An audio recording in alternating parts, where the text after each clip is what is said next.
Victory from the jaws of defeat.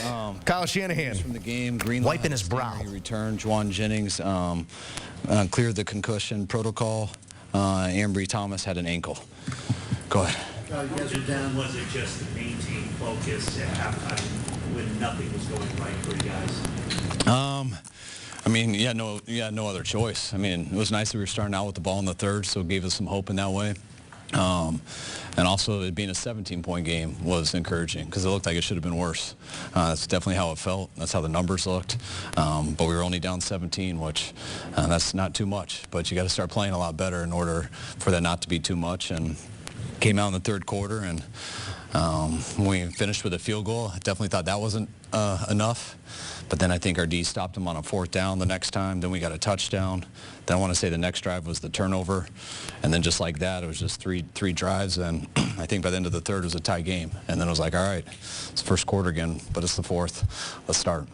What was your view of that Utah catch, and how did that sort of just change things for you guys? I mean, they had a safety sitting in the middle of the field. Brock did an awesome job recognizing it. We had Debo on a crossing route, and that safety cut it, and Brock made the right read and just launched it. But the corner did an awesome job staying on top. I mean, the safety cuts, and that means there's no one in the middle, but the corner was aware of it, so he stayed on top.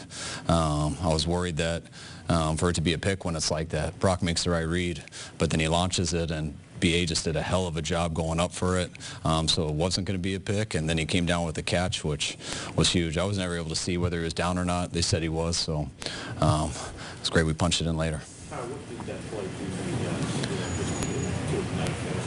do? I mean, and anytime you get a big explosive one like that, it makes it a lot easier. We felt we could go on drives. We just had to get it going. I think we had 4 in the first half. I want to say we scored on 2 of them, had a pick on 1, and then punted on the other. And, I mean, credit to their defense. I mean, they mix things up. They play really hard. We thought if we could get it going and make it a game on both sides, it would be a matter of time before we could score some points. But the way their offense was going, their defense was doing a couple things to get us off the field. But once BA made that play, it kind of unlocked it with such an explosive, and then kind of unlocked the whole team, because right after getting that turnover that I believe Gip forced, that was huge. And right after that, you could feel the whole momentum with our players on our sideline in the stadium kind of flip, and you felt it was on after that. Why did you do so hard in the first half to stop the run? What did you see? I mean, we knew they were a good running team going in, but it only takes a couple guys. I mean, we had a couple 8-man fronts, and there's definitely 2 that I saw that we got one guy out of a gap, and when that happens, you get right to that middle third player, and I mean, that's 15 at the best. And then they had a real good call on that reverse. That was probably their best look that they got us in.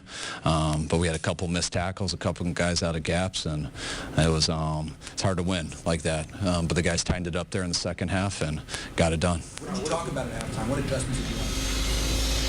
So they meet again, Andy Reid and Kyle Shanahan, for the second time, which only got to meet twice to be the most regular head coaching matchup in Super Bowl history. Coughlin, Belichick, Johnson, Levy, Knoll, and Landry. Adding to that list, Shanahan and Reid, as Shanahan looks to do what he could not the first time, out-execute, out-game plan. The man got a couple rings.